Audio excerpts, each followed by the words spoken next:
নম্বরের জন্য ছিটকে যায়। সব থেকে কঠিন হচ্ছে ধৈর্য ধরে রাখা।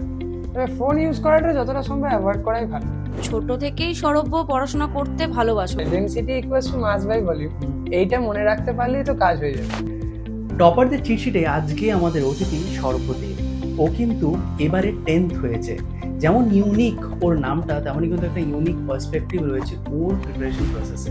তো ও কীভাবে ভেবেছিল, ও কীভাবে প্রিপেয়ার করেছিল, কোন সাবজেক্ট ওর সব থেকে প্রিয়, আর সাবজেক্ট পিছু ওর কিন্তু স্ট্র্যাটেজি কী ছিল সেটা আর জেনে নেওয়া।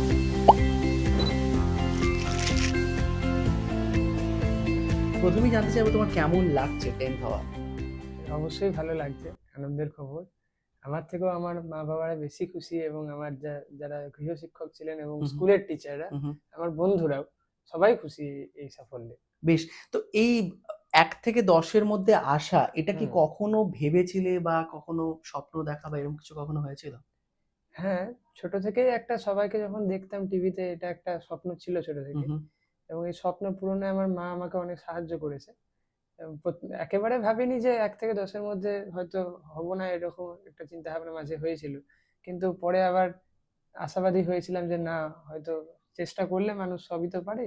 রাইট, তা সেক্ষেত্রে যদি চেষ্টা করি তাহলে হয়তো এগিয়ে যেতে পারবো। অ্যাবসলিউটলি। তুমি বললে যে ছোট থেকেই অনেকে দেখতে সেখান থেকে, তো কোনো পার্টিকুলার টপার বা কাউকে কি কখনো ফলো করেছিলে বা কারো নাম মনে পড়ে যাকে দেখেছিলে বা কেউ ইন্সপায়ার করেছিল? আমার ইন্সপিরেশন হচ্ছে আমাদের স্কুল থেকে আগের বছর একজন দাদা, যে 3 নাম্বারের জন্য করতে পারেনি। আচ্ছা, কিন্তু যদি সত্যি বলতে হয়, সে আমার থেকে অনেক বেশি কোয়ালিফাইড। ওকে, কিন্তু তখন তার ভাগ্য ছিল না। সব সাবজেক্টে 98, 99, 100 করে পেয়েছিল। কিন্তু বাংলাতে ওর 90 হয়ে যায় 100-এ, যার জন্য 3 নাম্বারের জন্য ছিটকে যায়। পরে রিভিউ করে 7th হয়েছে, কিন্তু পরে ওটা আর হাইলাইটেড হয়নি। তো ওইটাতেই আমার খারাপ লেগেছিল যে আমাদের স্কুল থেকে এরকম একটা হওয়া ছেলে হলো না। তখন আমি একটু জেদ নিয়েছিলাম যাতে এটাকে আমরা এগিয়ে নিয়ে যেতে পারি। আমি, তুমি যে জেদের কথা বলছো, সেখানে ধরো স্কুলের থেকে আগের বছর একজন ধরো পরে রিভিউ হলো, তো সে 7th অবশ্যই অবশ্যই একটা র্যাঙ্ক করেছে।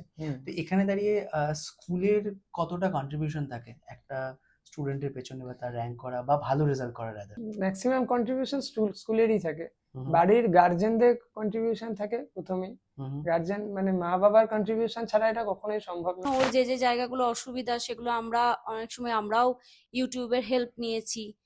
সেখান থেকে দেখেছি যে কোন খাতায় কিরকম লিখলে বা কিভাবে লিখলে কোন কোশ্চেনটা কতটা লিখলে ওর পক্ষে সুবিধা হবে, সেইভাবে ওকে বলতে থেকেছি আর ও সেইভাবে নিজেকে তৈরি করেছে। তোমার একটা রুটিন বানিয়ে তোমাকে রেগুলারলি মনিটর করতো?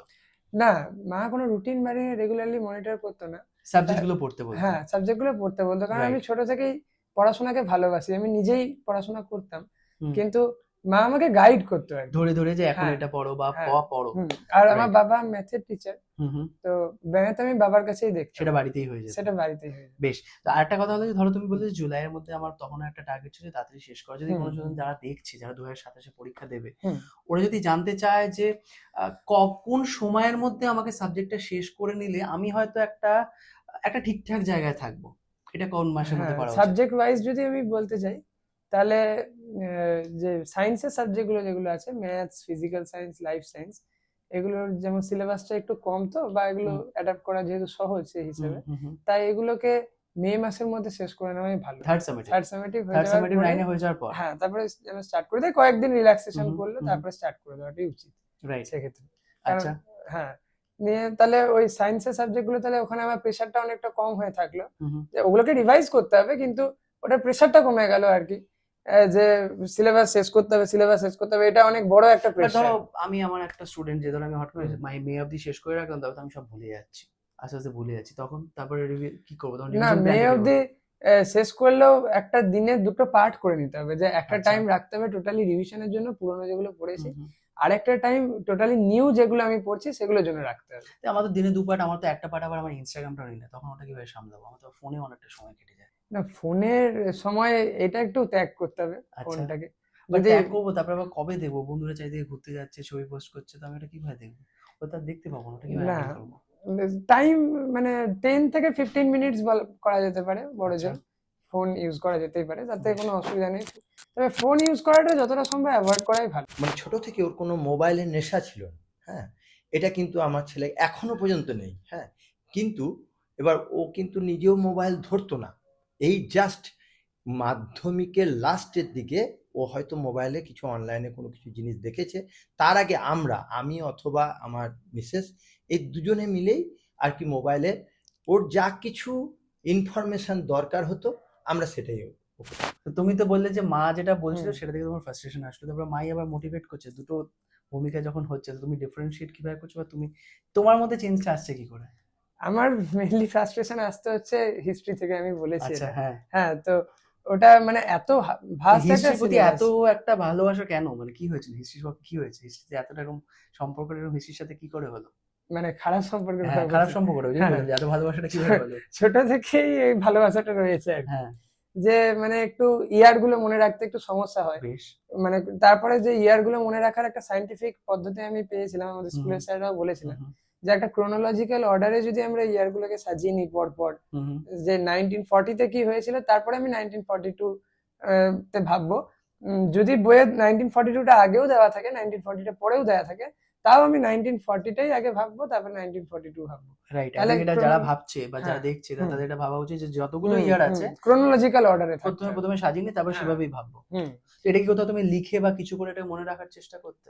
না, আমি খাতায় কোথাও কোনোদিন লিস্ট করিনি। বেশ, আমি আমার বই থেকেই পড়ে হয়ে যেত। বেশ। এবার যদি কারোর কোনো অসুবিধা হয় এই বিষয়ে, তাহলে আমি বলবো অবশ্যই সে লিস্ট করে নিতে পারে আর কি। তো হিস্ট্রি ধরো অ্যাজ এ সাবজেক্ট তোমার একটু মানে তাও ভালো লাগার জায়গা কোনটা ছিল? ভালো লাগার জায়গা বলতে আমার যে ঘটনাগুলো যেগুলো থাকতো, মানে ঘটনা ওয়াইজ যে ইনফরমেশন গুলো থাকতো, হুম, সেই ইনফরমেশন গুলো আমার ভালো লাগতো। ইনফরমেশন মনে রাখাটা তুলনামূলক সহজ, কারণ সেটাকে হুম। গল্পের মতন মনে রাখা যায়। কিন্তু ইয়ার টিয়ার মনে রাখা তো আর গল্পের মতন হবে না, ওটা তো হুম, সাইন্টিফিক কোনো ইয়ে নেই, ওটা আমাকে মনেই রাখতে হবে। হুম। তো ওই জায়গাগুলো একটু টাফ হতো।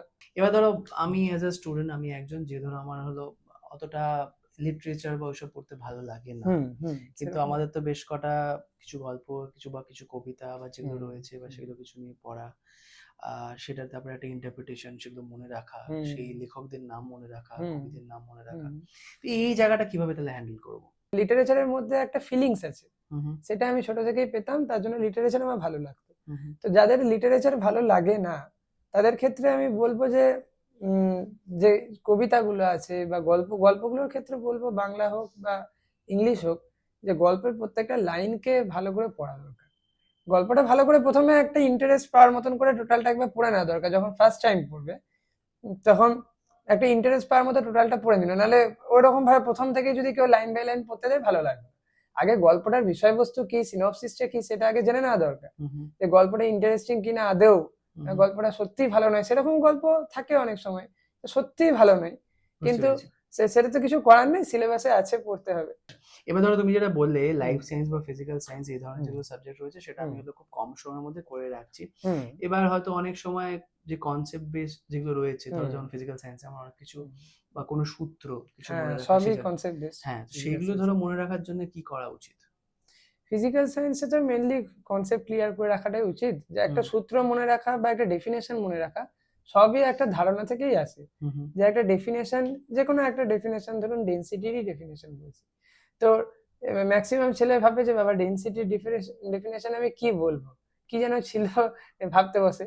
হুম, তো অত ভাবার কিছু নাই, density equals to mass by volume, hmm, এইটা মনে রাখতে পারলেই তো কাজ হয়ে যাবে। হুম, নিচে আমি ডিনোমিনেটরটাকে 1 করে দেবো, হুম, তাহলে নিউমারেটরটা ডেনসিটির ইকুয়াল হয়ে গেল। হুম, নিয়ে তাহলে আমি এটাই বলে দেবো যে পার ইউনিট ভলিউমে যে মাসটা, সেটাই হচ্ছে আমার ডেনসিটি। হুম, তাহলে এরকম ভাবে মনে রাখাটা হচ্ছে বেশি ভালো, সাইন্টিফিক। হুম, হুম। তাহলে মনে থাকবে, কোনোদিনই কেউ ভুলবে না এই বিষয়টা। বুঝতে পেরেছি, মানে সেখানে তুমি হ্যাঁ, বলছো নিউমেরিক্যালি ওটা ওইভাবে একটা অ্যাপ্রোচ মনে হ্যাঁ, রাখলে সেটা বেস্ট হ্যাঁ, হবে। কারণ মেনলি নিউমেরিক্যালিটা এসেছে হচ্ছে ওই ডেফিনেশন থেকে, হুম, কিন্তু আমাদের মনে রাখার সুবিধার্থে নিউমেরিক্যাল থেকে একটু যদি ডেফিনেশনের দিকে যাই, তাহলে সেটা বেশি সুবিধা। বেশ। এবার ধরো এই পুরো জার্নিটায়, পুরো যে জার্নি হুম, ফ্রম প্রিপারেশন, ধরো ডিসেম্বরে সেই থার্ড সামেটিভ হলো, তারপর থেকে নিয়ে হুম, পুরো এই জানুয়ারি মাস অব্দি ধরো যদি একটা প্রিপারেশন পিরিয়ড হয়, হুম, ওটা তারপর ফেব্রুয়ারি মাসে তো পরীক্ষাই হলো, হুম।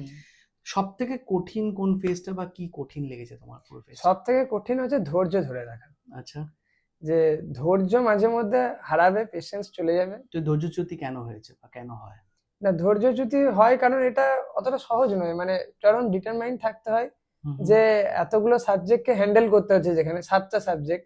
তারপরে কখনো এক্সামে ভালো মার্কস আসবে, কখনো খারাপ মার্কসও আসবে। তো যখন খারাপ মার্কস আসবে, মানে 5-6 নাম্বার হয়তো কমে গেল আর কি, তো তখন মানে সে একটা তার মোটিভেশনটা একটু চলে গেল যে আমার একটু খারাপ মার্কস এলো। সেই সময় নিজেকে কি বলতে? সে সময় আমি বলতাম যে এবারে খারাপ মার্কস এসেছে, আমাকে আরো ভালো করে, সেই দিনকেই আমি আবার ওই জায়গাগুলোকে একবার রিভাইজ করে নিতাম যে আচ্ছা। কেন এই জায়গাগুলোতে আমার ভুল হলো, সেই জায়গাগুলোকে আবার আমি দেখবো এবং এর পরের এক্সামে আমি অন্ততপক্ষে 1 থেকে 2 নাম্বার বাড়ানোর চেষ্টা করবোই, যেটা সেই জায়গাগুলো হ্যাঁ সেই জায়গাগুলো থেকে, বা অন্য কোথাও থেকে ভুল করার চেষ্টা করবো না। ওই ভুল মানে নিজেকে ঠিক জায়গাটাতে ওখানে স্ট্যান্ড বাই করে রেখে সামনের দিকে এগোনো চাই। এই যে জায়গাটা যেটা বলছো, ধরো অন্য জায়গাটা ভুল করার চেষ্টা করব না, হুম। তো এটাকেও কিভাবে বজায় রাখবে, সেটার জন্য কি করা উচিত?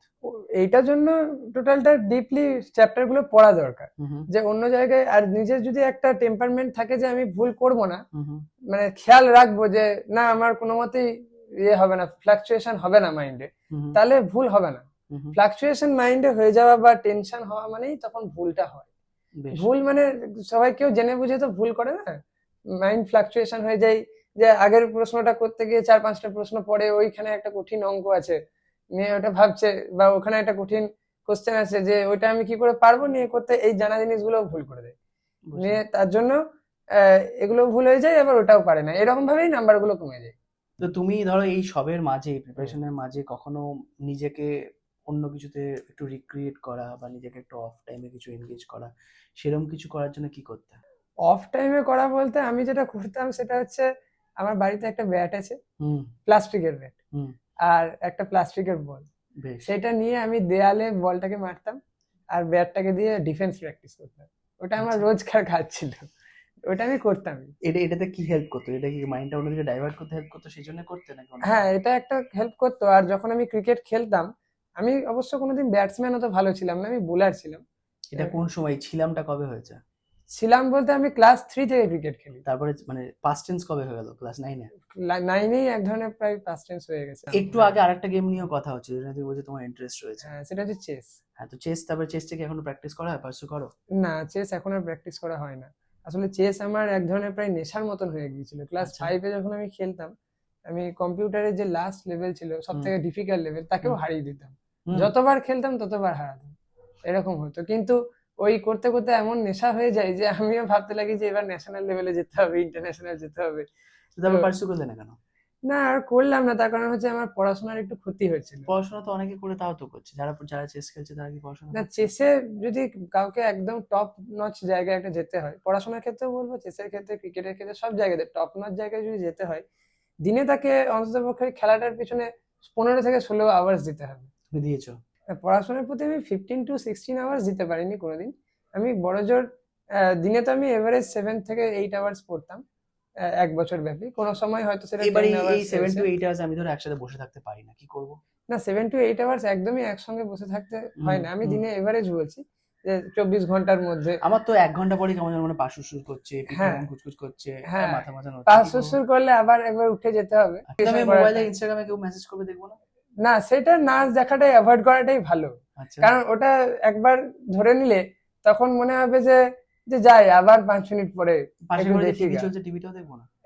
টিভি দেখতে পারে, তাতে অসুবিধা নাই, কিন্তু ওটাতেও যদি কেউ বসে যায় 1 ঘন্টার জন্য, যে এখন তো 5 মিনিট, আরো 5 মিনিট দেখি। এবার ধরো এই ধরো এই যে অনেক সময় হয় যে কিছু কারেন্ট ইভেন্টস এর উপরে রিপোর্ট রাইটিং বা এরকম ধরনের কিছু অনেক সময় আসে না? হ্যাঁ হ্যাঁ, আছে।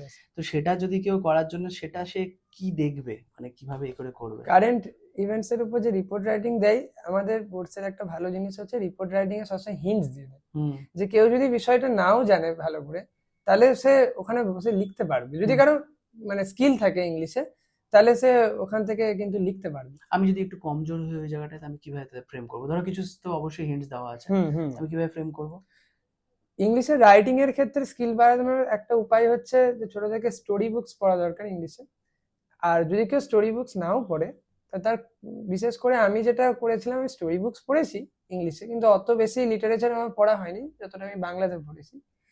তো আমি যেটা করতাম, আমি ক্রিকেট খেলা দেখতাম, তো সেখানে আমি কমেন্টেটরি গুলো পড়তাম, যেখানে যা ইংলিশ থাকতো আমি পড়তাম। মানে যেখানে যেখানে সমস্যা হচ্ছে, একবার ক্রিকেটের দিকে আমরা চলে গেছি। হ্যাঁ, ক্রিকেটটা আমার খুব ভালো লাগতো ছোট থেকে। বেশ। ফুটবলের প্রতি অতটা ছিল না, হুম হুম। আমার বাবার ফুটবলের প্রতি খুব ন্যাক আছে, কিন্তু আমার অতটা ছিল না। তো ক্রিকেটের দিকে আমার ক্রিকেটের দিকেই ছিল। সেটাও স্পেসিফিক্যালি বলি। হ্যাঁ, বেসিক্যালি। তো এবার এবার এখন ন্যাকটা কিসের দিকে হচ্ছে? 11-12 কি নিয়ে পড়ার ইচ্ছে বা কি করছো এখন? আমি তো এখন মেডিকেল হুম নিয়ে হুম। পড়ার ইচ্ছা আমার, হুম। 2 বছর পরে নিট ইউজি আছে, হুম হুম। চেষ্টা করব 2 বছরেই যাতে হয়ে যায়। আর সেটার জন্য তুমি একটা ইনস্টিটিউটে ভর্তি হয়ে সেখানে হ্যাঁ, প্রিপারেশন নিচ্ছ। সেটার জন্য একটা ইনস্টিটিউটে ভর্তি রাইট। হয়েছি। তো এটা হঠাৎ মেডিকেলটাই কেন? মেডিকেলটা হওয়ার একটা কারণ হচ্ছে আমার ইচ্ছা ছিল অঙ্কোলজিস্ট হওয়ার, হুম হুম। মানে ইচ্ছা আছে এখন। অঙ্কোলজিস্ট হলে যে এই যে দুরারোগ্য আর কি, ক্যান্সার, তো এই ক্যান্সার নিয়ে অবশ্যই এটা নিয়ে সায়েন্টিস্টরা গবেষণা Research চালাচ্ছেন, চলছে, রিসার্চ right. চলছে, হুম হুম। কিন্তু এখনো অবধি কোনো সাকসেসফুলনেস তো কিছু আসলো না। হুম হুম। তো যদি এটাকে কিছুটা সাকসেসের দিকে নিয়ে যাওয়া যায়, বা কিছুটাও যদি চিন্তা কমপ্লিট ভাবনা, কিওর বা এরকম কোনো হ্যাঁ কমপ্লিট কিওর না হোক, কিছুটা অন্তত পক্ষে, পার্শিয়াল কিওর তো হয় হ্যাঁ কিছু স্টেজে, পার্শিয়াল কিওর আরো যদি কিছু হয়, বেটারমেন্ট হয়। আর সত্যি যদি কমপ্লিট কিওর সত্যি যদি হয়ে যায় আমার হুম হুম। মাধ্যমেই হোক বা যার মাধ্যমেই হোক, তাহলে সমাজের একটা বিশাল উপকার, পুরো পৃথিবীর মানুষের জন্য উপকার, সেটা একটা বিষয়। বেশ, থ্যাংক ইউ সো মাচ আজকে আমাদের সাথে কথা বলার জন্য, আর অল দ্য বেস্ট তোমার ভবিষ্যতে সব ইনিশিয়েটিভ। হুম।